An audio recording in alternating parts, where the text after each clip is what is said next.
Ladies and gentlemen, boys and girls, babies in their diapers, welcome to the Tiberius Show with your host, Tiberius Boy! That's me, Tiberius!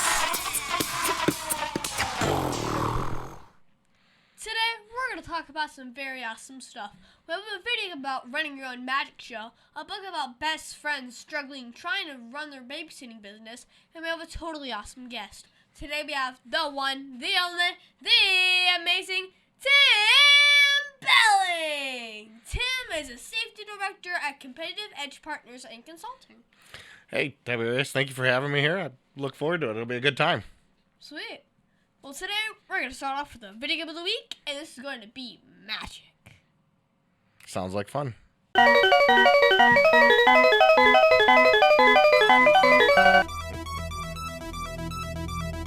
And now it's time for the video game of the week.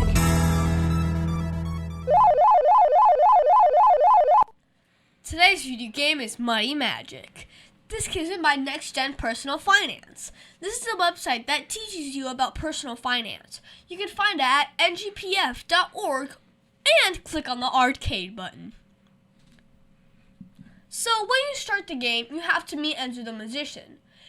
And you meet his buddy, Barnabas, and he will explain what the game is all about. You are now his budgeting manager, and you have to set a budget for Enzo's magic show, but also make sure you cover maintenance and pay Enzo enough to keep him happy. You can invest in different magic tricks and also make the act better, but also remember to put money into the Vegas fund so Enzo can perform in Las Vegas. That would be a fun thing to perform in Vegas. What age group is this for? This is for anyone, basically. Awesome. That's learning personal finance. I'm only in 6th grade, so. That's good to learn. So then you have to pick your tricks, and then you get to see one of the magic tricks that you chose, and get to see the applause ratings. This is important so you can mix up the shows so people stay interested. I really did not like when they added surprise costs like new shoes or training. This was not in my budget. Nobody prepared you for that? No, Oh, that would be bad.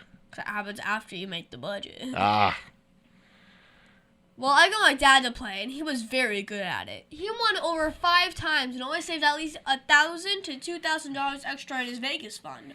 He also told me the secret was to not buy the expensive tricks, but instead buy the cheaper ones and mix them up with the harder tricks to be sure it is different enough to keep people coming to see the show. you need people coming. Well, I give Money Magic 10 out of 10 stars because I really like this game where I can set budgets and see how Enzo reacts to my decision. It is also fun to see how other people react when I show them this game. My dad said it was a great way to learn about saving money and how to plan a budget for everyday needs and expenses. I think I'm going to have to get my daughters to play this game and learn how to do it. They're in their 20s, but they need the budget. And now it's time for the book of the week, The Babysitter's Club, Mary Ann Saves the Day. This book was written by Anne Martin. Let me read you the back of the book. In fact, Tim, would you like to do the honors? Of course I would. Let's see what we got here. All right. So when the Babysitter's Club gets into a huge fight, Mary Ann is left to her own devices. She has to eat by herself in the school cafeteria and try to make some new friends as well as deal with her overprotective father. When she has a babysitting emergency, she has to figure out how to keep the Babysitter's Club from falling apart. That sounds like a challenge. That would be a tough thing to do. Yeah. Well, this is an error book that's worth 1 whole point. It's rated for 2nd grade and 7th month. That is not a lot of points because it's a graphic novel, but the subject matter is made for teens. So in book 3 of the Babysitter's Club, we start off with all 4 of the girls having a day off and a call comes in. Christy answers the phone and took the job right away. This made the other girls upset because she did not offer it to the other girls first since she already had a number of jobs that week. The argument turned all the girls against each other and even made Mary Ann leave and say she did not want to see them again. Uh-oh. Well, then she meets a new kid at the cafeteria and makes a new friend. Then she had to deal with some stuff at home all by herself and missed being able to talk to her friends about it. This was getting hard. It's hard not to hang out and talk with your friends all the time. Yeah. They give you good advice sometimes. Mm-hmm. Then they tried a new way to find out, how to give the jobs more fair by using cards and a hat. And then they were still fighting because they thought the person who made them was cheating. Well, then Marianne was working a job, and the parents were late, and her father did not want her out late. Then, on another job, she was watching Jenny, who got a fever. The temperature was 104, and she got very scared. The doctor on record that was supposed to be there did not answer, and she could not call her friends to get help, so she calls her new friend Dawn, the new kid that she found and made friends with, and they called 911 for help. Ooh, that's going to get interesting now. Yeah. Well, I give the Babysitters Club Marianne Saves the Day 12 out of 10 stars because I like when she apologizes to her friends and got the other girls to make up. It was also cool that they now have the support of their new friend Dawn. It's always nice when you can make up with your friends. Yeah. Get back to talking about what you need to talk to. Yeah. And now it's time for our interview of an interesting person. Today's is going to be so much fun. Today we have the one, the only, the amazing Tim Behling. Tim is a safety director at Competitive Edge Partners in Consulting. Thank you again. Look forward to this. Let's see what kind of questions you got for me. Let's do this thing. So first off, how are you enjoying being on the show? Very interesting. I enjoy it. It's there's a lot of behind the scenes that I wasn't sure went on. I'm learning a lot. Okay, so to start off, as a safety director, can you explain to my listeners exactly what does that mean? Safety director means I'm the behind the scenes and I have people out in the field walking around on construction job sites, making sure everybody's working safe so everybody can go home at the end of the day to their family. Nice. So why do we need to worry about safety when we're at work? For instance, a couple weeks ago, I was over in Tampa and walked up to a job site as we watched the fire truck and police come in to rescue a guy from the 3rd floor because he fell from the 4th floor to the 3rd floor. Broke some ribs, punctured a lung. It took them about an hour to get him, from the time it happened, to get him out on the ambulance and going home. And needless to say, he was in the hospital for a while and not going to quite be the same for a while. So we're trying to prevent things like that from happening. Jeez. So how long have you been working in the safety industry? Safety industry directly about 6 years, but I've been doing construction and electrical for almost 20 years. Wow. Yep, got my journeyman's license back in my electrical journeyman's license back in Michigan about 17 years ago. Wow. So what got you interested in working in safety? Luck, fluke. My boss at the time at the electrical company I was working for came down and asked me if I wanted to be the safety director, and I thought it was an opportunity to get out of the field so I didn't have to go bust my butt every day, and thought, yeah, let's do this, and now it's a very rewarding thing. I'm enjoying it a lot. Nice. So what was the best part about working in this field?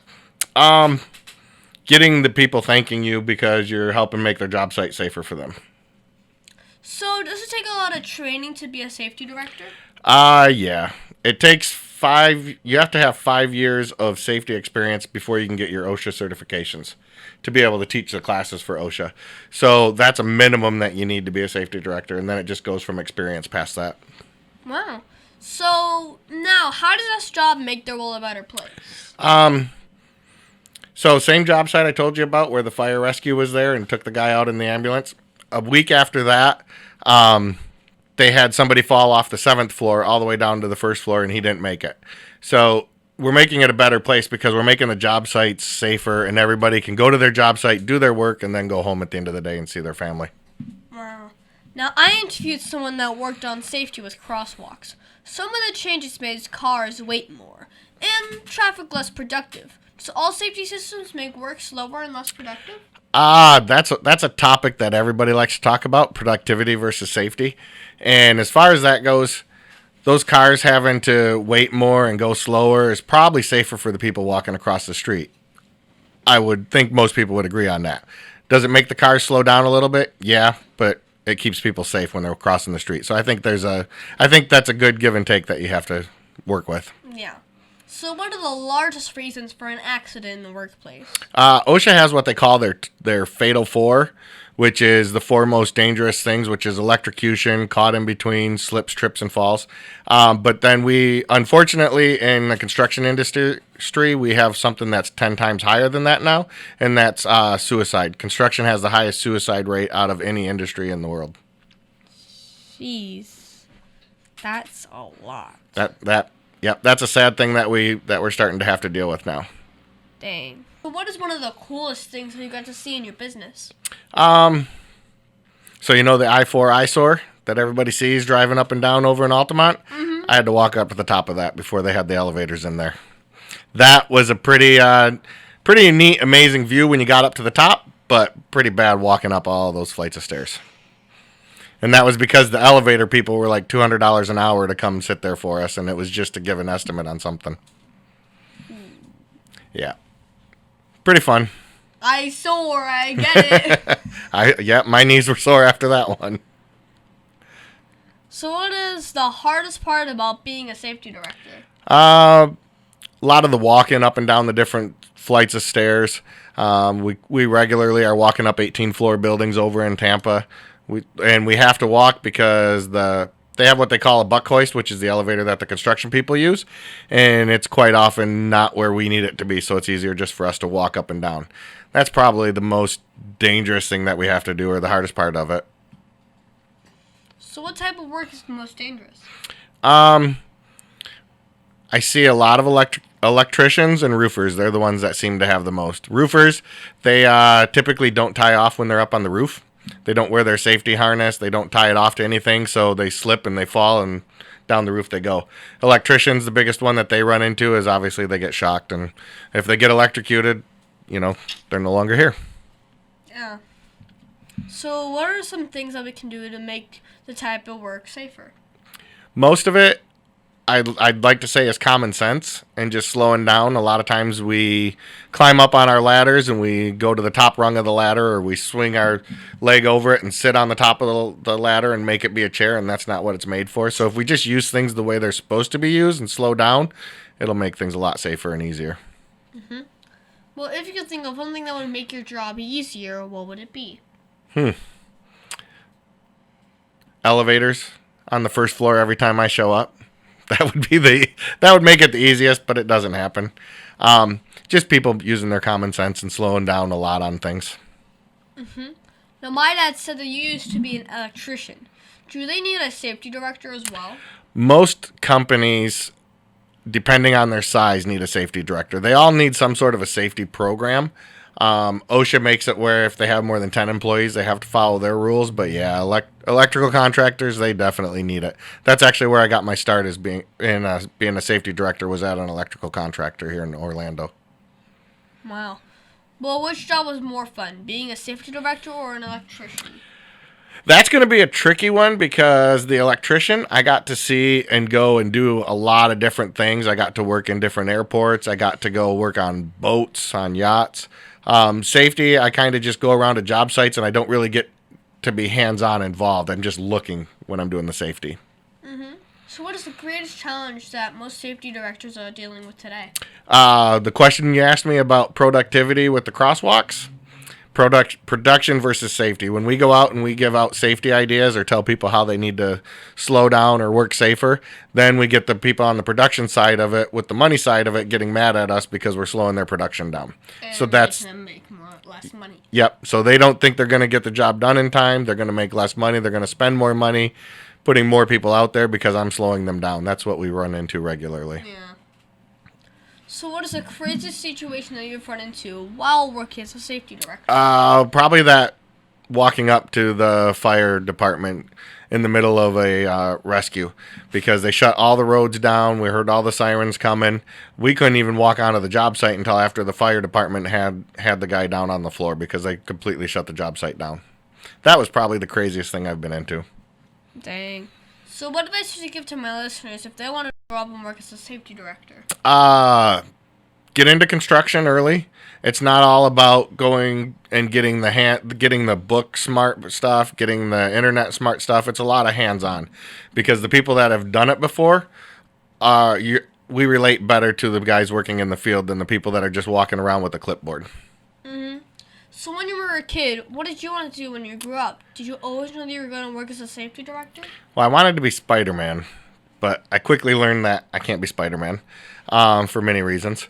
And I was really into my hands-on and taking things apart. I used to take remote controls apart all the time, remote control cars, things like that. I used to destroy them and never be able to put them back together. I went to college for electrical engineering, and I wanted to do electrical. And I realized I didn't want to sit in an office all day, so that's why I got into being an electrician. Nice. So, I run a radio show and podcast that talks about God in my Line Strong segment. How do you include God's message in your work? We try to be good stewards, and we try to treat everybody the same. It's not so much that we necessarily talk about God all the time while we're out there, but we try to incorporate being good and being nice to everybody, because you get back how you treat everybody. So we just try to treat everybody really nice and make people think about what they would do, which is kind of along that lines. Think about how you want to be treated and how you want to act towards people. Okay. And what was the first job you ever had? Flipping burgers at McDonald's. I made $4.10 an hour. That was minimum wage at the time. It's gone up a lot since then. It's gone up a lot. Yep. I feel bad for the McRib, though. Yeah. It's going on. It's leaving. It's like they're too hard to make. They're too hard to make, and they do have a demand for it. I got some friends that love it. My mom. Well, was there anything you learned from that job that helped you be a better safety director? Not having to deal with pressure, because as a safety as flipping burgers at McDonald's, you're constantly trying to get the orders out. They're yelling at you. Your managers at the time telling you to hurry up and get the burgers ready, and that's what we have to do with being a safety director. It's all about the challenges and the pressure that's going to get put on you. People come at you from every direction wanting things. Oh yeah. So who helped motivate or inspire you the most in following your dreams? That would probably be my dad.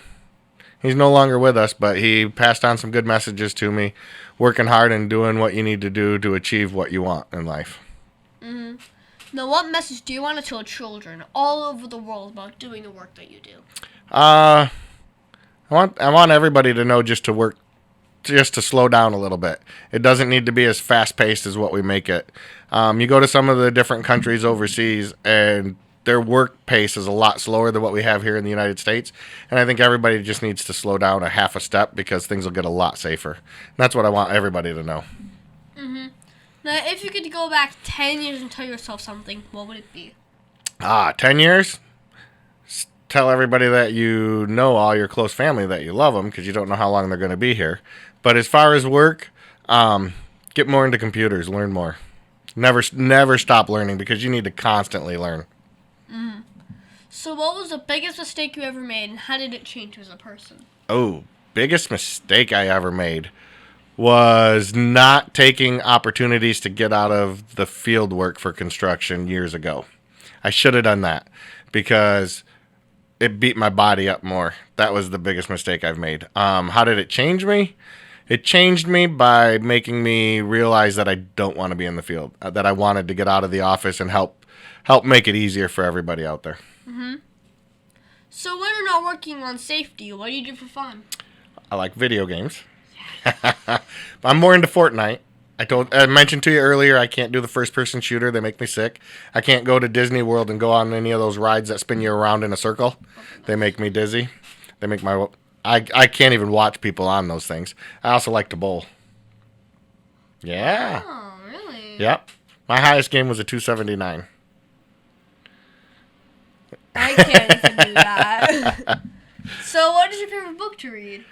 I don't necessarily have a favorite book to read. I haven't read books in a long time. I do a lot more reading on the internet now and on my phone. Yeah. I do a lot of Facebook reading. Yeah, it is a lot easier. It's a lot easier, and there's a lot more pictures, and plus usually there's a video there I can watch. Instead of like flipping the whole page, you might just have to press a key. And another thing you don't really have to deal with yet, my eyes went bad somewhere in my 40s. Like as soon as I turned 44, something like that, just one day magically my eyes went bad, so I can't read books. I'm magically blind. Yep. It's like I'm legally blind. You can't tell, but I have my contacts in. Oh, I can't tell at all. I just have glasses. Much easier. Okay. Now can you tell me that one story? You know, remember, this is a kid's show. But that one story, well, that you're not supposed to tell me about. Come on. You can Oh, an embarrassing story that I have. Oh, boy. I don't know if I have any embarrassing. I have a lot. It depends on who you ask. The problem is I just don't get embarrassed by them. But it's probably one of the bigger ones that I have on construction sites we run into all the time is our pants get ripped regularly. And sometimes you know about it, sometimes you don't. Sometimes you can put duct tape down where you would normally sit down because your pants are ripped out. Sometimes you may not catch that and you walk around with your boxers hanging out the whole time. Yeah, that happens. Dang. Not proud of it, but it happens. Dang. So, is there anything else you think my listeners should know about you? No, I'm a pretty open book. You can find me on Facebook. I'm on all the stuff. They'll catch me from your stuff here. And yeah, anybody has any questions, I'm happy to answer. I don't get embarrassed. I don't get shy. I put everything out there. I think I met you at a Predators football game one time, and yeah, that's what I like to do for fun. Hang out and do that stuff. Sweet. Well, do you have a Facebook for my listeners to follow you? I do. Just my name, Tim Behling. And you'll find me. Well, not literally follow you. Well, yeah, not follow me literally. Well, I mean, you can see a lot. Just don't watch it right now because I'm big into college sports and Michigan plays Ohio State, so there's some bad language on there right now. Well, what is that one question that you think I forgot to ask you? Do I enjoy my job right now with the company I'm at? Do you? I do. The lady I work for is very big into promoting women in the industry. She's very good in promoting other people getting into the industry. We have a nonprofit organization where we get people from high school kids out and we teach them safety stuff. We teach them how to drive a forklift, how to drive a scissor lift. We also go into prisons and do the same type of thing now. Wow. So thank you, Tim, for being my special guest. Can you stick around for Math Corners? I absolutely can. I'm not very good at it, but let's see what we can make happen. Over 40 years, Lighthouse Central Florida has provided education, independent life skills, and job training to thousands of Central Floridians who live with blindness or any degree of vision loss. Whether it's picking out clothes in the morning or just moving around your community and serving Orange, Seminole, and Osceola counties, contact Lighthouse Central Florida at 407-898-2483 or visit them online at lighthousecfl.org. Interesting music. Tiberius' favorite subject, it's Math Corners! Thank you, Tim, for helping me with Math Corners. This week, we're going to do some more multi-step word problems. My dad is always good at finding new math problems for me to solve. Well, today, we're going to talk about the OSHA incident rate. So much fun. Well, what is an incident rate? Well, it's calculated by multiplying the number of recordable cases by 200,000 and dividing that number by the number of labor hours at a company. Well, Jack is a safety director and at a cleaning company. There are 8 employees that work an average of 2,000 hours a year. They had 2 accidents last year. What's the incident rate that Jack is supposed to report to his boss? Ooh, that's not going to be a good one. No. Well, first you have to find out the use from the formula for the incident rate and put in the variables. So 2 accidents times 200,000 is 400,000. That part is easy, but then you're supposed to divide it by the number of employee labor hours. So if there are 8 employees and they average 2,000 hours each, you would have 16,000 hours total. Now you take the 400,000 and divide it by 16,000 and get 25. So the incident rate is 25. So Tim, is that a good incident rate for the company, or are they in trouble now? They're not really in trouble, but that's not a good rate. That's not something that you want to have happen because that's what 20% of their employees got hurt. That's not a good rate to have. Well, 2 out of 8 is whatever. But Tim, my teacher said that I would use math every day. Do you use math in your work? I don't use math every day in what I do right now for safety, but when I was an electrician, I used math all the time, constantly to figure out all our calculations and the wire size and what size to make the breakers. Well, thank you so much, Tim, for your help with Math Corners. Anytime. It was great. TimmySmithLaw.com. You can call him at 407-801-2667. Wait, you are not Chuck. My dad can help when people get hurt. He loves to help people. If you are ever injured at work or in a car accident, you should call my friend Chuck. You can call him at 407-801-2667. That website again is CWSmithLaw.com. Offices, Orlando. Does it actually have that much W's?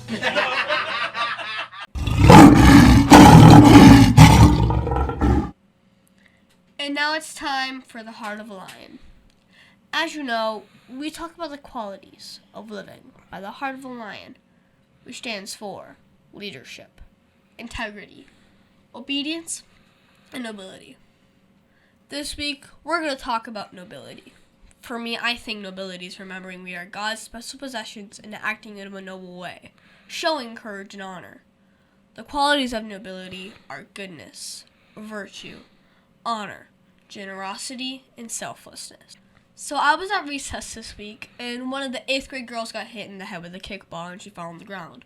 One of the boys on the field, Jacob, ran to help her up. He checked to make sure that she was okay and got her back on her feet. Afterwards, he played soccer with her on his own to keep her company. This was selfless because he could be playing with his friends. But instead, he wanted to make sure she was okay and able to mess around and stuff. He also did not want her to feel lonely after getting hit in the head. So, Tim, did you see or use nobility at all this week? We did. Over the weekend, my wife and I went down and helped volunteer. I told you about my boss and the way she tries to promote and get other people in. We did a picnic for them all this weekend, and my wife and I went and volunteered our time to help out with that, to make sure they had a good time with them and their families. Nice. Well, we should always try and be lion strong at everything we do, shouldn't we? We should. Yep. It's a good thing to do. And that's our show, folks. I want to thank the one, the only, the amazing Tim Behling for being on my show. It has been so much fun talking with you today. I think we learned a lot about what is a safety director and why we should always looking into safety first when doing any job that may have risks. Thank you. I appreciate you having me on here. It was a good time. I had a blast. It was good. Maybe we'll do it again sometime. Well, do you mind giving your website? I don't have a website. Or Facebook? My Facebook is tim.behling on Facebook, and you'll find me on there. Sweet. Also, you can find me on Facebook and Instagram at The Tiberius Show. And please be sure to visit The Tiberius Show on YouTube and subscribe. Also, be sure to listen to us next week on The Tiberius Show with your host,